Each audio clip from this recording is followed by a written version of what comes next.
you guys. Welcome to our first episode of Money Talks for 2025. I am joined by Penny Ford from Brilliant Beyond Belief. Well remembered. Thank you very much. A bit of a tongue twister there. And we're going to be doing a webinar on how to thrive in 2025 and basically how to make 2025 your best year yet. But first, Penny, if you wouldn't mind, can you give yourself a little introduction for our viewers? Well, first I want to say a huge thank you for welcoming me and inviting me to be here for your first webinar of 2025 and how to thrive, which is what we do at Brilliant Beyond Belief, where we work with individuals and companies to help each person get the very best out of themselves. So a little bit about me and how I'm here today. So my background is education. I always wanted to be a teacher. So I was one of those kids that knew exactly what I wanted to do, have my teddy bears lined up, and I'd have little pretend registers. And that was me. I've got my plan. That was what I was going to do. But you know how life can go up and down and up and down. Doesn't it? It's how we know that we're alive, because it's literally like this, like your heartbeat. When I was 16 years old, I found out that I was going to be having a baby. So everything changed quite quickly. And it hit me. And I can remember looking at my baby when she was born and thinking, do you know what, I'm going to do you proud. And that was my driving force. And I believe that everyone needs to think really carefully about what it is. What's your driving force? What is it that makes you give the best of yourself? And so I carried on university, got my first class, and my very favourite day was having that class in front of me where it was, yes, miss, and that bit that I dreamed of. And I loved it. I loved teaching. And then I applied to a school quite close to where I lived, and it was an independent school. I didn't think I'd get the job, but I did. And I climbed that career ladder really quickly. And I was deputy head and the youngest they'd ever had and the only female they'd ever had. Very impressive. And I really loved it. But again, life was going up and down, up and down. It was coming, the down was coming. And I got married by this point, and we wanted more children. I had lots and lots of miscarriages. It was a really tough time. And the way that I got through that was by throwing myself into work, which I think is why I climbed that career ladder. I just focused all in on the work. And then I got a phone call. I just had my last child, still in hospital, in fact. And I was told that the school was going to be taken over by a big corporate client. And it changed everything again. So straight back to work. And was there, got us through what was a merger. Had to go back with my little baby in tow. But it wasn't the organisation that I wanted it to be anymore. It was very different, and I saw a gap in the market. And for that reason, I pitched and got a lot of investment and set up a brand new nursery school and school for 2 to 11-year-olds from scratch. And I really enjoyed that. And suddenly it was in the world of business and branding and team building. And I really, bad things happen for a reason. Absolutely, everything that I'd learned along the way taught me how to be this leader and how to take a business idea, something that was a dream, into reality. And I loved that. And I was head teacher for 10 years. And then I also got a business coach and able to take that school and the team to the next level. And that school is still there. I've got a head teacher that runs that school now. I pop in and out and make sure everything's okay. And it's a school where children are really encouraged to understand that the world's their limit. There's no possibility. There's nothing that isn't possible. And how we instill that in the youth of today is really important. Can I go back to school? And how we instill that in us is really important. Yeah, so that's what I started to do, and I started to work with my business partner, Mahmood Malji, and we now work from Brilliant Beyond Belief, and we work with individuals and companies, helping people to really find that potential within them. How to live the very best version of them, and how to take their lives to the next level. You've got to give us a little bit of that today. That's what I'm about today. So that chapter, every part of your life is a chapter, and I really, in every area of your life, whether it's career, business, relationship, family, health, I believe that we have this S curve. If we all understand that, it really helps. Can I explain this a little bit to you? Please do. So this bit is the initiation phase. So that bit might be, I bet you've all done it, it's the beginning of 2025, New Year's Day, setting those goals of what I want to achieve this year. This is the initiation, when you're getting off the ground. We can all think of going to the gym. Going to the gym, or with our health, or with I'm not going to eat any more bread. Yeah, studying, anything. And that's where you start off. Then you've got the acceleration bit. And this is the bit that, in the moment, feels hard. it's the tough bits. It's the going to the gym. It's the studying. If it's the career, it's the if it's starting a new business or a side hustle. It's the lots of exciting things, but it's hard. There's a lot of blood, sweat, The tears, grind. the grind, and then up here is where we aspire to be. You know, when you're in that moment, you go, when I reach that, I'm going to be happy. When I reach that, when I've got that weight loss goal, or when I've achieved that saving goal, or when I've achieved that career goal, when I've got that university qualification or accounting qualification or any sort of qualification, when I've got that bit of paper, when I've made it, I'm going to be so happy. You ever got there and you're like, oh, Just a piece of paper. that was it. Yeah. And even when you've if it's a health goal and you've reached that, you might put that dress on or that pair of jeans on, and it's okay for that moment. But the thing is, what question comes into your head? What's next? What's next? What's next? Yeah. And when we actually realise that the exciting bit, the bit, when I was talking about where things go well and then they go bad, and then they go well and they go bad, they go well and they go bad, but you feel alive because you're living, you're pushing yourself, you're excited. So what we do with Brilliant Beyond Belief, and what I want to talk to you today about, is how to actually, when you're doing this S-curve, is to make and extend the acceleration bit. So to really, really, really stretch that out. Interesting. So if you can stretch the acceleration bit out, that's the bit where you get that excitement. Isn't that counterintuitive? In what way? So if you have a goal, why would you want to drag out the doing part? Wouldn't you want to hit your goal? And isn't that what we've been taught all the ways since we were children? If you study, you get this. That's the goal. Yeah. But very quickly, when we get to that plateau, how do you feel when you've got somewhere and then you're stuck at that point? How does it make you feel? I guess, as you said, what's next? You start looking for the next thing. You feel a bit bored. Yeah. A bit stagnated. Like everyone, the worst feeling you can ever have is that stagnation feel, where you feel you're coasting and you feel you're drifting. Well, don't get me wrong. Yeah, we stretch that acceleration. There's always going to be a jump to a new S-curve. And that might be when you are jumping to that next career point, or you're jumping to something completely different. But we really, really need to embrace that stretch. And what I mean by that is, we set goals that are achievable. We were taught this. It needs to be smart. Yes. Measurable, achievable, realistic. Yeah. But that's because we're taught from a really, really young age that your happiness comes from being right, from being good, and from being smart. Yeah. Very true. That's it. Yeah. But what about if our happiness came from how much we've learned? What if our happiness comes from how much we're growing and how much we're challenged? Because that's when you feel alive. It's actually in those moments that you feel that excitement and that adrenaline, not when we've got there. That's very short-lived. But the actual moment. So for this reason, when I'm setting goals with people, I set massive goals. Goals that I would say to you, there's no way. I can't do that. That's impossible. So say you've got a saving goal. A realistic, yeah. So choose the yacht. No, for a realistic goal, you might say, I'm going to save 20% more than I did last year. Okay, is that achievable? That is fairly achievable. Yeah. Do you have to change much to do that? Maybe have a few less takeaways, but that's not the end of the world. A tiny bit of you needs to change, yeah.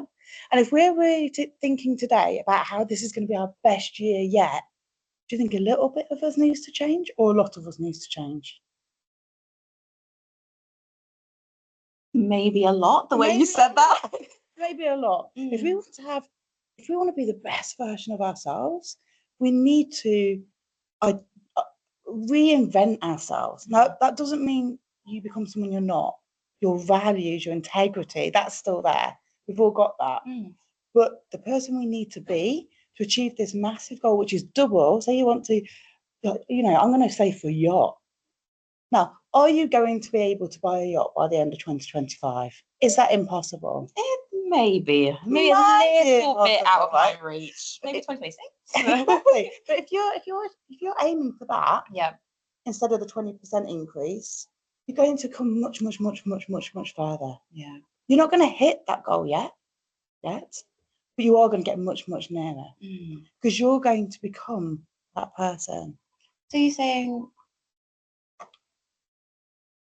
no, actually, no, I understood what you're saying. Set a goal for the year that's completely massive because you know you're going to keep going, basically. But what you need to do is to be able to embrace the behaviours of the person that's already got that massive goal now. Now, this is really hard to understand in our life when it comes to career or savings or family or relationships or any of those things. Yeah, in health, we do it all the time. Because have you ever tried to lose weight? Or do you know someone who has? Yeah, loads of people, right? Do you start acting and behaving like the person who's already lost, say, 10 kilograms after you've lost 10 kilograms? Or do you start doing it now? There might only be one answer to this question. You might have to act like the person who's lost 10 pounds now. Already, right now, you have to start acting like that person, whether it's exercising like that person, the food intake like that person, the movement like that person, the research about the nutrition like that person. You do it now. We don't wait. Going to the gym, the exercise routine, we do that now, as if we already are a person that's 10 kilograms lighter. Don't even think about that. It's a given. So why don't we do that with our careers or our family or our relationships? Why don't we start behaving like that person now? Not spending like that person. Don't be doing that. but behaving. For my yacht. Yeah, exactly. So behaving like that person. If I just draw, I'm going to rip a bit of paper off here. I'm hoping it won't. I just want to give just a little message to anyone watching. If you have any questions, please leave them in the comments, in the chat, and we'll definitely get to them at the end. Brilliant. We'd love you guys to be engaged. Yeah. See, that makes sense. Yeah. It's on the floor. Okay. So what I want you to imagine, right, is if you're going to start behaving, acting like the person that's already reached that wow goal. So you're talking yacht. Yacht. Behaving like that person now. Yeah. The person who can save like that or be able to make the money like that, what sort of qualities and types of behaviours would they have? So I just draw a little thick person of yours. Excuse my drawing. Okay, right. Got some ideas about this. I feel like he's very big head. Oh, no, it makes sense now. It's proportional. What type of qualities does a person with a yacht have? Not the person that's got the ability to do that, the ability to save like that. What sort of person are they? What sort of qualities? What sort of behaviours do they possess? And it could be down to how they're looking after themselves, the time they're getting up, the books they're reading, the discipline they have, the decisions that they make. Yeah. What sort of bring a few? Probably very business minded. Okay, so what sort of person? What would they do if they were really business minded? Be out here making money. That's what they'd be doing. How would they be learning about it? How would they think about it? So for people to be making more, serving more, having more impact, are they meeting lots and lots of people, or are they networking? Okay, so lots of networking. Please chat, get involved. Type anything in the chat. You know, what other things would they do? So networking more, meeting more people. Planning more, planning ahead. Yes, absolutely. Really well planned. They're organised, prepped, thinking about the week ahead, the month ahead, using that diary. So the night before, the week before, the month before, everything's in there.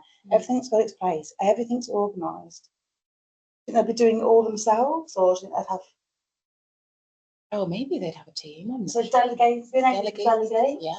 I know to begin with, you might not have a team of people around you, but it might be that you use AI to automate things or to help you. There's ways in today's world. That's true, yeah. That we've got tools all around us to help us to be able to delegate, organise our life so we're much, much more productive and efficient. What time would they be getting up? Oh, probably earlier than me, I imagine. Give them a 4 a.m. start. I imagine this person goes to the gym. 4 a.m. start. Okay, that's mega. That's massive. I mean, that's a big shift. But they also go to sleep at 8 p.m. And early night as well, because sleep is important to function. Yes. Yeah. What else makes us really, really productive? Healthy eating. Yeah, absolutely. Nutrition.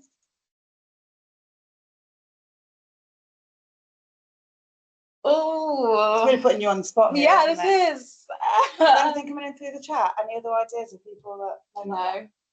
Anything from you guys? Yeah, you guys, come on. So, If you were going to own a yacht, if you got that capability, you're already that type of person where you're able to be acting like that. How would you be acting now? Would that person be like? They'd be looking after themselves. Mm. So we've got nutrition, we've got sleep, they'll be healthy, exercising, Yeah. going to the gym, really, really organised. How often do you think they'd go to the gym? At least 5-6 times a week. Yeah, 5-6 times a week. Yeah, good. Do they take time for themselves to reflect, They to probably meditate. meditate because they want to be peaceful and calm? Oh, yeah. Yeah, reflection time. Family time. Yes, understanding parts because what is the point? It'll be in there, but when they're with their family, they'll be really present. So yeah, they work really hard outside of that time, but when they're with their family, the phone's away. The headspace is focusing on what's actually happening right there in front of them, so they're present with their family. Yeah. So you really quality, might not be a lot of quantity, but quality family time. Excuse me, you wouldn't know I'm an English teacher by trade, would you? Quality family time. So they might have a PT, which granted we might not be in a position to right now, but there are ways, there are apps that you can use where it will tell you what you need to do for. And there's so much free stuff out there on the internet that we can use. So we've got lots of people coming into contact with. The mind is so important. You know, how many books would this person be reading? You said they'd be really good at business. You don't just become good at business. How do you do that? Do a lot of books, do a lot of research. And it might be that they've done this by a side hustle. It might not be the career that they've got right now. It might be something else, something they're excited about, where they've realised that they can help others, teach others, make money from their passion. It might be that they're really good at using vintage. You know, any way that you can find a way to be making money. Yeah. And being really selective and having really good times with family and friends, but the rest of the time thinking and being thoughtful about where the money's going. So reading a lot of books, time for self-development, and really having an amazing, amazing money mindset. Yeah? Yeah, you would need that. I believe that there's life over here and then there's life up here, okay? Got energy levels. So you can from 0 to 10. And most people want to be living life at 10. They want to be having the best version. I'm sure everybody on the webinar, you guys, we want to be living that very, very best version of ourselves, which is someone with a huge amount of energy, a huge amount of drive. Yeah, a lot of the time people stay over here where nothing changes. Why do you think that is? Why do people stay the same in the same zone? Being comfortable, perhaps? Comfortable.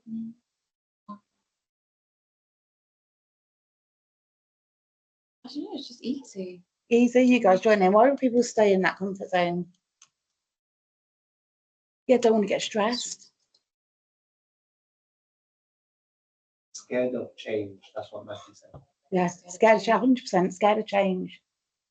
Do you know there's only 2 things that we are, or fears that we're born with?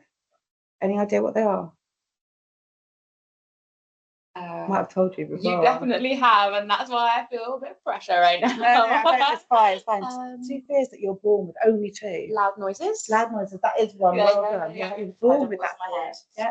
Loud noises and what would trigger the next one? It didn't. Falling. Falling. There's only That's 2. what I. Yeah. Every other fear has been learned. Every other fear has been learned, and usually between the ages of 0 and 7. Because in the time between when your brain is born, between 0 and 7, you're in a hypnotic state. So everything that you're learning, hearing, things that people say to you, you might remember when you're little. Everybody's there with authority, aren't they? Mum, dad, teachers, brothers, aunties, uncles, grandparents. They're all teaching you with authority, and it gets embedded into your subconscious. If I said to you, money is the root of all, what's the phrase? Money is the root of all, or money doesn't grow on trees. Yeah, and money is the root of all. You heard that one? Problems. evil problems, yeah? Like, It's not that you believe that. No. It's not that I sent you a memo saying, when we do this webinar, please say this. It's there in our subconscious. true, What does that mean? Money doesn't grow on trees. It's hard, yeah? So our subconscious is constantly telling us that can be difficult, that can be hard, why bother? And actually, when we do get money is the root of all problems, money is the root of all evil. Why would we want to? In our subconscious, that is pulling us back. It's going to stop you from making decisions, which I'm going to go on to in a moment. So how do you overcome that then? If I've created my mindset 0 to 7, Yeah. how do I get out of that? It's a really, really good question. It's you. You've got to understand that you are in control of your brain and you.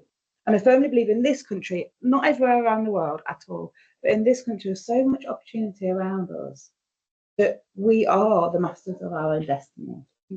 So it's every morning, and this is what, this person here, every morning they're going to start their day with the most amazing routine. When you start your morning, it's a great book by Hal Elrod called Biblical Morning, and it's how to absolutely put in a morning routine that protects you. Because things are going to be thrown at you throughout the day. Somebody's going to say something. Something's not going to go your right way. If you can create a morning routine that gets your head in the right space for a brilliant day, you're going to have a brilliant day. Have you heard of the RAS? You might have spoken about it before. It's the reticular activating system.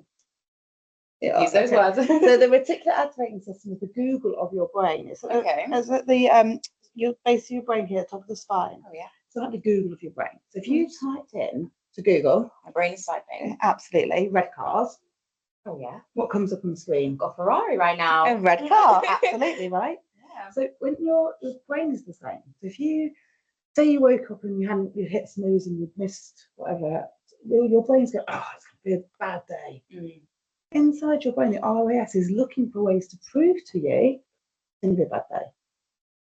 Yeah, and if you've ever woken up and you've had a bit of rubbish sleep and you tripped over as you got out of bed and you couldn't find a pair of socks and those type of things, you're just like, oh, Didn't have slippers and the floor was cold. and it was awful. Today's going to be a bad day. And the more energy and the voice and the loudness that you put into that, more emotion, more likely the brain's going, oh, Penny wants it to be a bad day. I need to prove to Penny it's going to be a bad day. And you've had that, where you've woken up and then the day is bad. Yeah. How do we flip that? And it's really important. And this is something that I want to teach you. I want you to be able to teach your family. You can teach it to young people. It's amazing. Starting the morning every day, thinking about the things that you're grateful for. It's your attitude of gratitude. Now, I don't know about you, but every morning I always have a coffee. So I always flick the kettle on, right? And that will happen every morning. It might be, you might have something else that everyone does. You might not be a coffee drinker. For me, it's I get up and let my cat in. I give her good morning stuff.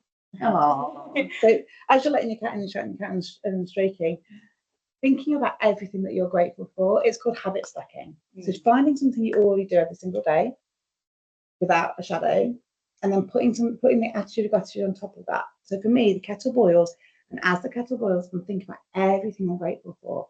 Down to I can see, I can hear, I can smell, I've got 2 arms, 3 legs, I'm breathing, I'm alive, my hands on my heart, I can hear, feel my heart pumping. If I'm alive and I've got air in my lungs and my heart is beating, I've got a job to do. I'm going to have a great, great day. Yeah. I've got great food in the cupboard. I've got a wonderful job that I get to go to, not have to, by language. I get to go to all of these things. And you start to think about that every morning before you've even gone out the house. Your brain is looking for the I really positives. don't want to skip over that, what you just said there, the words that you use when you have these thoughts to yourself and you're being grateful. So what did you just say there? You said, Language is so important. yeah, you said don't say have to, say you get to. Yeah. Yeah, I really love that. So there's something called the flip method, and I can't go through all of it today because it'll take too long. I just didn't want to go over No, it. I'll go back to it. So the first two, the F and the L. The F we've just covered is a focus. You focus on the positives, you focus on finding a solution, you focus on possibility, your brain will lead you in that way. It's an open growth mindset, possibility thinking, whatever you want to call it. The L for the flip method, this is literally how to maintain this energy and this positivity comes to language. And the words we use, we throw around all the time, particularly in this country. We don't even think about it. And we say, oh, I have to go to work. There are people in this world that would give anything to get to go to work and earn some money. But seriously, true. you know, can you remember when your kids used to go, oh, I've got to go to school? The amount of children in this world who can't believe that we would want to throw that opportunity away because they don't have that. Seriously, some people in this world, kids in this world, aren't allowed to go to school or can't physically get to school, or their school has been blown up and no longer exists. And we go, oh, I have to. So really think about that language, particularly when you're an adult in front of your children. You know, I get to go to work. They don't see it as a negative. Yeah. The other words we use, I think. Imagine your team leader walks in, goes, right, guys, I think it's all going to be okay this year. Oh no. Right? Oh no. Or your leader walks in and goes, oh, I know it's going to be the best year. The language, and constantly we're saying, I think, or just, even in a text, right? There you have a look at your WhatsApp messages. How often do you write, I just wanted to say? How often do you say, oh, it's just a job, or it's just me, or it's just, no. I wanted to say hi. I just wanted to. Not, it's just a job. It's a job. Yeah? Yeah. The word just belittles everything that comes after it, yet we use it all the time. The same with only. I used to go, it's only me. No, it's me. I'm here. I've arrived. Literally. I've arrived, is it? But the words we use, and we don't think about Yeah. it enough, that actually you are belittling yourself every single day. And no wonder we feel a bit rubbish. Yeah, I guess it sucks, doesn't it? The other thing about maintaining this best version of you is, imagine you've got a mate and your friend said to you, oh, let's meet for lunch on Thursday. I'll meet at wherever. It's your favourite restaurant. I'll be there at 2. When you get there, 5 past, not there. 10 past, not there. Where's my friend? 12 past, doesn't show. Yeah. Next week, your friend's like, oh, let's go to that gym class, that spin class you want us to go to, let's go together, I'll meet you there. Get there. It's a good friend. Friend again, a really good friend of yours, best friend. Another thing again, it's going to go to cinema. You get to the cinema, literally, you watch that film on your own. Oh no. Right? How quickly would you lose that friendship? Don't trust him anymore? You feel rubbish about it? How often do we say to ourselves, I'm going to get up at this time? And then we hit snooze. We hit snooze. We hit snooze. You died so cold. How often do we do that? How often do you say, well, I'm going to go and do this exercise class? Or I'm going to say, oh yeah. Or how often do I say, I'm going to do this money, I'm going to save this money, I'm not going to spend it on this. And then we let ourselves down. And we let ourselves down. Yeah. And we let ourselves down. Very quickly, we start to feel rubbish. We don't think, oh, it's me, I've let myself. We don't think about it. We just start to feel rubbish about ourselves because we've lost trust in ourselves. And that's pretty sad. So what I want everyone to do is to treat yourself like your bestest friend that you wouldn't let down, because you wouldn't let your mate down. You wouldn't say you'll meet your friend at a restaurant and not turn up without any message or anything. Especially if I've made reservations. So you would never do it. So treat yourself like your very, very bestest friend. How can you make sure that you don't let yourself down? Now, that doesn't mean that forever you're going to set your alarm at 4:30, 5 o'clock and get up every morning at that time, because sometimes we're tired. Sometimes we need a break from the gym. Your body is telling you you need a break, and you've got to listen to your body, but you're in control. So it might be, do you know what, on Saturday, I'm not going to put the alarm on. I'm going to have an alarm-free morning, but you're in control. It might be, I'm going to have a rest day from the gym. You're making that choice of one day, you're in control.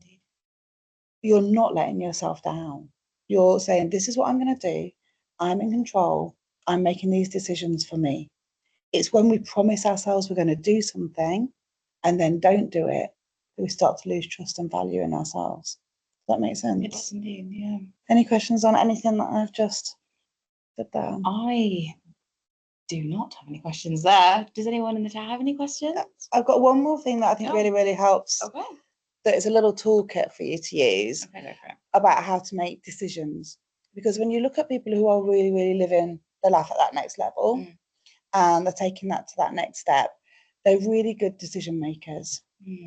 I do see that about Beyonce. She is a great decision maker, yeah. And one of the things we do at Brilliant Beyond Belief, we studied all the people that we've worked with, and there's some people that are living life at this energy level 10, really, really giving it all, super successful, and some people that stayed out there because it's safe, because they're fighting to fail. We talked earlier about those two biggest fears that we have when we're born, falling and loud noises, and how everything else is learned. As adults, our biggest fears, and it's quite, it's not funny, I shouldn't say it's funny, but it's eye-opening. Our biggest fear is the fear of failure. And if you think about how we've been brought up, we constantly, it's how good or right or smart you are, rather than what we've learned. So if I don't get 10 out of 10 on my spelling test, everyone fears the red they pen. do, that red pen. It's all about the teachers, blame the teacher. She said. Oh, I thought you were a teacher, oh my gosh. I get it, but it's important. I think we need to know that if we can build our happiness around us as a learner, it doesn't matter if we make a mistake. Like I'll try to play a new instrument or try to play a new sport, even if I learn I don't ever want to do that again. I've learned something, you know. So building our happiness around what we've learned and how much I've learned, rather than how good or right or smart I am, means that we can embrace failure. That's a really great way to put it, yeah. And the most successful people in the world are fantastic failures. They're happy to fail and fail and fail and fail, because each failure is a step nearer to success. It's like J.K. Rowling. You know, how many times did she try to get her book published? 12 times she was told no.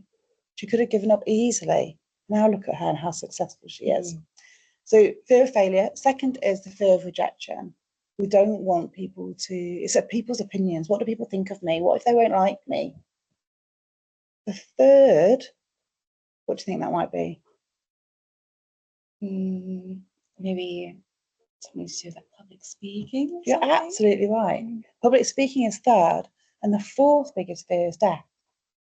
So people would rather be in the casket than actually doing a eulogy at somebody's funeral. Do you believe that? We have a comment. Okay. So Matt is that same company was making any definition. We have a family who regular income, change it is a risk. The only way to make things better is to change. I agree with what you are saying, and thank you for. No, that's lovely. Is there a question or a comment? Brilliant. But it is, and you know, you are in charge of your destiny. And I know sometimes that might look hard because you've got people that you're responsible for, and I've been there, still am there. But there are things that you can do on the side of that, with that, as well as that, where you can start to make those changes. And sometimes you just need that little bit of a push. And we're waiting there. We've got our parachute on. We're going, I want the parachute to open. You've got to jump. You don't want to jump because the parachute is not open. If you don't jump, the parachute doesn't open. So you trust yourself, believe in yourself. When you've got somebody that you're responsible for, you'll do what it takes to make it happen for them. That's certainly worked with me and lots of people that we work with. So I've done those bits about what we're scared of and why we don't. But for people who do really, really well, it's how to make decisions. And I don't know about you, but do you ever procrastinate over decisions? I do, indeed, yeah. And I think if you can help people not procrastinate, it's a massive tool that we can take away. So we talked about how to change our state with the focus and the language. Yeah. The second one is decision making. And we studied this, and Jimmy Goldsmith, you ever heard of him? No. Okay, so he was the first ever British born billionaire in this country. And I mean real £1 billion in the bank. Oh, okay, absolutely. Now he people would bring him deals. He had a great team around him. And people said to him, what is it that has made you so successful? And he said, you know what, it's the ability to make decisions. So if you want to do well in this world, the more difficult decisions you make and the bigger the problems you solve, the more you'll be paid. That's it. Because it's the responsibility, it's the weight. So how do you make decisions? And this isn't just career and business, this is in a whole life. How do you make decisions? Yeah. So that's him, what do you do? He goes, well, I used to ask myself loads of questions, but now I only ask myself one question. So he was bought lots of deals. And he said, every day the business deal, I'd ask this one question. So in the next webinar, I'll take down my webinar. So the one question was, what's the downside? Can I handle the downside? Oh, can I handle the downside? So if this went wrong, can I handle it? So if he was bought a deal, right, and if the downside was he'd lose so much money, the whole business would go, there's no way. If the downside was he'd lose a little bit, but they'd be okay because of all this stuff, he'd take it. That was it. So can I handle the downside? So taking out of the emotion, can I handle the downside? Really helps with decision making. Now we looked at that, and that gives you a risk assessment, yeah? Nothing, just a risk assessment. So I like it, but it wasn't quite enough.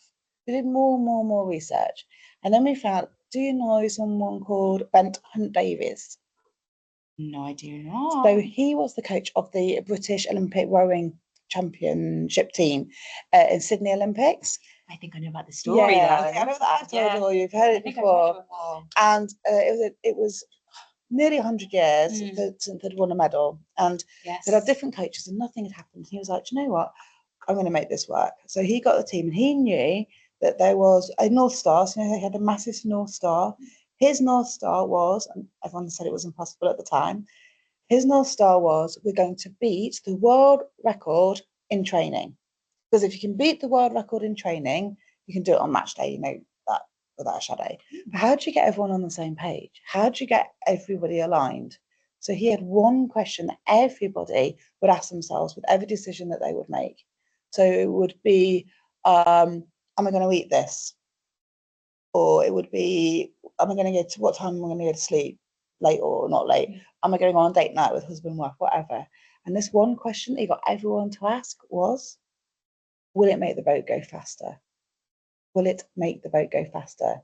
So if I eat this food and it was a bad food, that's not going to make the boat go faster. No, not. Okay, if I go to bed super late, is that going to make the boat go faster?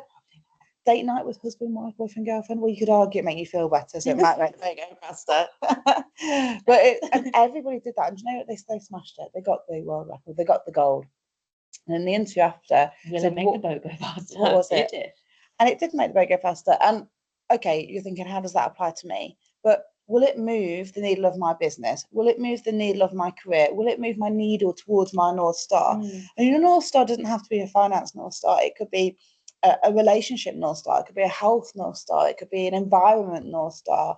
It could be a spirituality, a happiness North Star. You know, we've all got, those are like the 5 areas in our lives, and you can have 5 North Stars if you want to for each of those areas. But is this decision going to move me closer to that? So say you've got a saving goal of your yacht, and you're like, so I get a Starbucks on the way home. What's the downside? Starbucks, it's not the downside of that. Not a massive downside, no. So you go to the next one. Will it move the needle of my saving goal? Not really. Now, one, you could argue, one a year, it's not going to make a difference. One a week, yeah.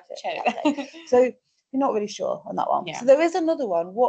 And the third thing is, if it doesn't really, like say you were doing a Starbucks a day, we'll just say Starbucks today, any coffee from any retail place a day, no advert. that wouldn't move your needle, would it, towards your saving goal? Okay, but one, it's not going to make a massive difference. One every day. The next box is, what's the harder option? So what's the harder option, to have it or not have it? Not have it. Yeah, it is hard. It's like having a donut. Have the donut or not have the donut? Not. It is hard. Is it taking the lift, taking the stairs? Harder option, taking the stairs. So those are the little ones where there's no downside. It's not going to ruin you. Okay, it's not one-off. Me going up the stairs once or going up in the lift once. It's not going to really move the needle of my health score or anything. But what's the harder option? And those little harder options are what I call the inches. You know, the marginal gains. We can all make tiny, tiny, tiny little changes every single day. And when they're stacked on top of each other, massive change. And, you know, that's what you look at athletes, all sporting stars. It's not that they suddenly go, oh, do this and you're going to win the gold. It's the tiny little things that you choose to do.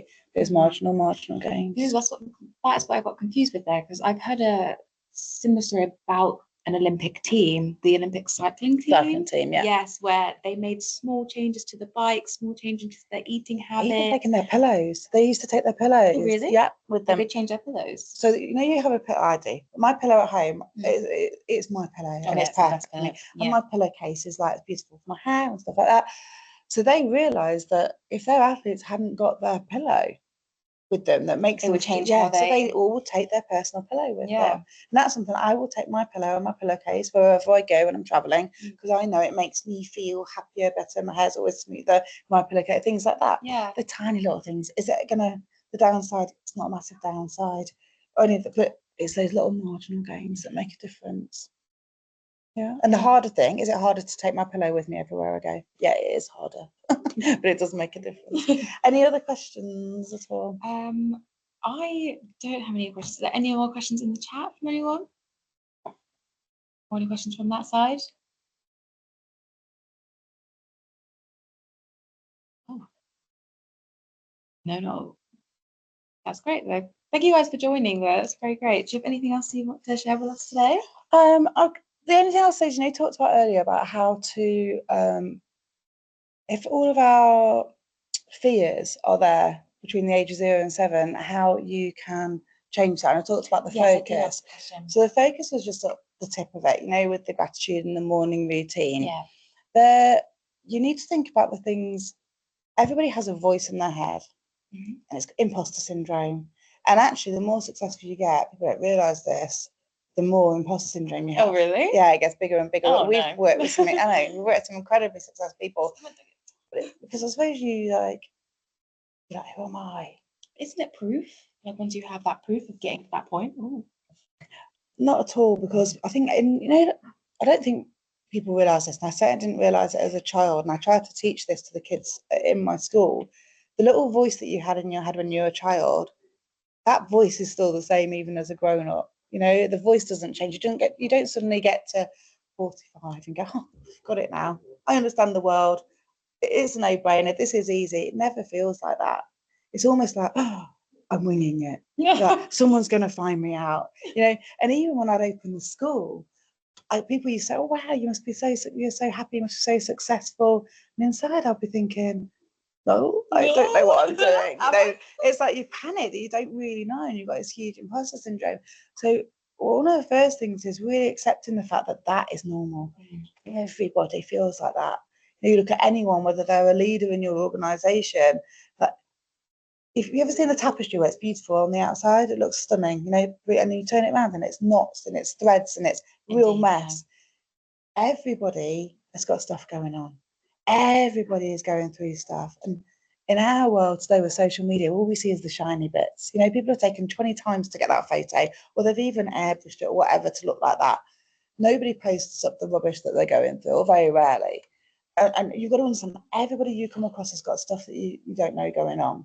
It's how we learn to deal with that, the resilience of that, understanding it's not about how good or right or smart, it's what have I learned? How can I make sure it doesn't happen again tomorrow? How can I make sure that difficult conversation that I had, like next time I'll go about it in a completely different way, that you're responsible, only you. Yeah, and that's a big thing. If I blame myself for everything, it sounds really tough, and no one likes to talk about blame. If I blame myself for everything, I'm in charge. Yeah. So if I have an argument with my kids, it's my fault. If I'm struggling with something, it's my fault. What can I do to make that better? So that's something that I would really, really focus on. The second thing is, once you've accepted that there's that voice, is using the attitude of gratitude to go, do you know what? I know I'm feeling that, but I've got this to prove to me almost that I am okay, that I am good, that I can do this, that I've learnt there and I've got better and I've got better. And then there are 2 words that are the most powerful words in the English dictionary, the English language. You know what they are? No, I don't. I am. I am. Most of the time people use the I am with, I am rubbish, I am a failure, yeah, I'm not worth it. We're constantly self-doubt all the time, negative talk to ourselves. So thinking of the thing you think a lot of yourself about, oh, I'm not worth it, or I can't be a good parent and work really, really hard, or I can't climb the career ladder, I'm too young, whatever that is, it's turning it into an I am. So I am, and it's not arrogance. Muhammad Ali, he had the greatest I am. It was, I am the greatest. He didn't start using that I am when he was a successful boxer. 8 years old and he said that. 8 years old. It was his mindset. I am the greatest. And someone said to him once, "Are you any good at golf?" He went, "Yeah, I'm the greatest. You know, just haven't played it yet." You can imagine that, having that much self-belief. And then they went, "Isn't that arrogant?" Not if it's true. Right? And you might think, "Oh, that's arrogant. I couldn't be like that." Yeah. But you know the difference between arrogance and confidence? Arrogance is when you say something to put somebody else down. It's when I'm trying to make you feel rubbish to make me feel better. Confidence is when you really, really believe in yourself. You know, we talked about that identity, The yacht man. and people might say, if you stop behaving like that, that's fake. You know, and you shouldn't be fake. It's having faith. So it's not faking it, it's faithing it until you make it, believing in yourself.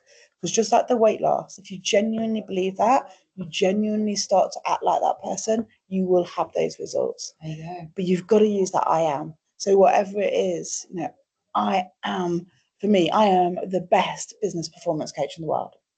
And that's not me trying to make, and I'm not trying to put anyone else down. That's for me, for my self-belief.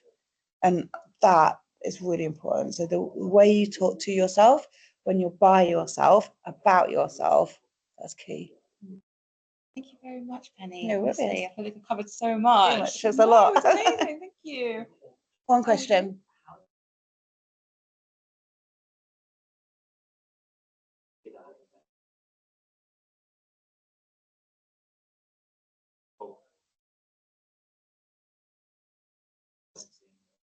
So when you're doing it, it is purely for So the you. question there was, sorry, how to avoid comparison or how to Cope with. comparisons? Yeah, and it's a really good question. When you talk about the I ams, it's for your confidence. So you're not thinking about anyone else.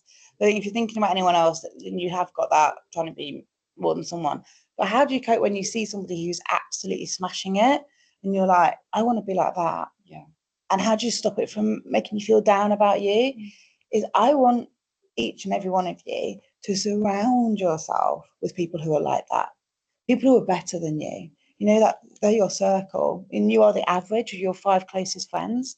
If you actually look at that and who you hang out with, where are you?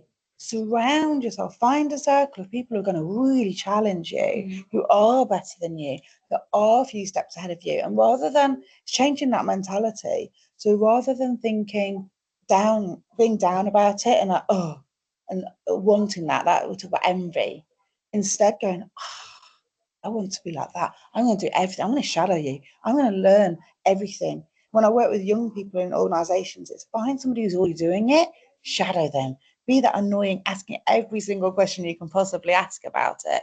You know, and you'll learn brilliant things from them. You'll also learn things that you think, do you know, I wouldn't do it like that. And you learn how you're going to be even better. You've got to see it as a positive. And that goes back to happiness, self-esteem. It's not how good or right or smart you are. What have I learned? And if you do that, so your self-esteem, your happiness is embodied around me as a learner, then it's brilliant. Bring it on. I want to surround myself with people who are far better than me, so I'm learning from them. And it might be learning from books, it might be learning from podcasts. You might not be able to be right in their circle, but you can be in their circle because you're listening to their voices or hearing or reading their words.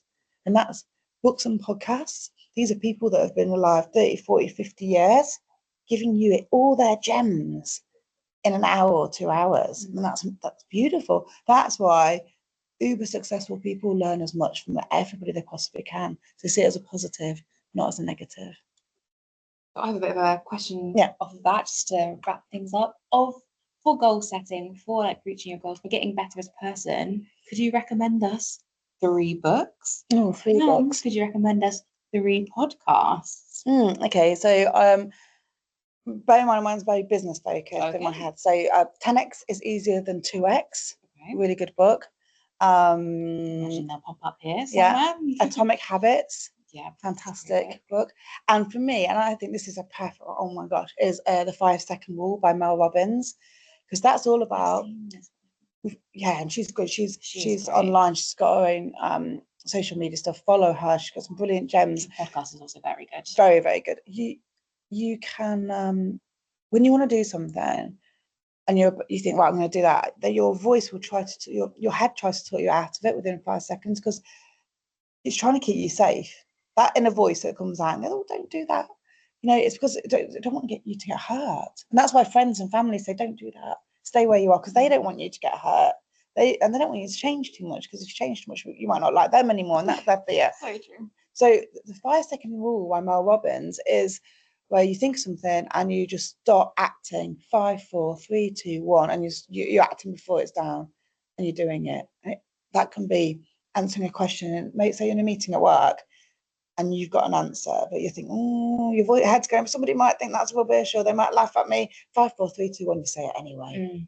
And I guarantee you'll make huge progress acting like that. So those are my 3 books. Podcast Diary of a CEO, I really like. Mel Robbins's podcast. There's another one, but I can't remember, so I'll have to tell you afterwards. But it's about finance and investment and saving. So I'll find it for you. And that's something, again, financial intelligence, FI. We need to be learning that about compounding, about what our savings can do for us. For the earlier you can start saving and investing for you, the easier your future. And that's obviously pain saver. That is key. Yeah, that's why we're here. Absolutely. Yeah, so thank you very No much. problem at all. Penny, Thank you. honestly, I've learned so much, and I hope everybody watching has learned something as well. And yeah, thank you so much. No problem at all. And any questions, I'm sure you can send my details. But if anyone has got a question they haven't had answered, or you hear this later and you'd like to ask a question, feel free to contact me or follow me on socials. Yeah, did you want to tell us where to find you? Like your yeah, if I can't remember what they are, it's Penny R Ford on Insta and LinkedIn. Penny Ford, you can see me. Yeah, we'll put it on there. But yeah, thank you so much. Thank you guys so much. Bye. Bye.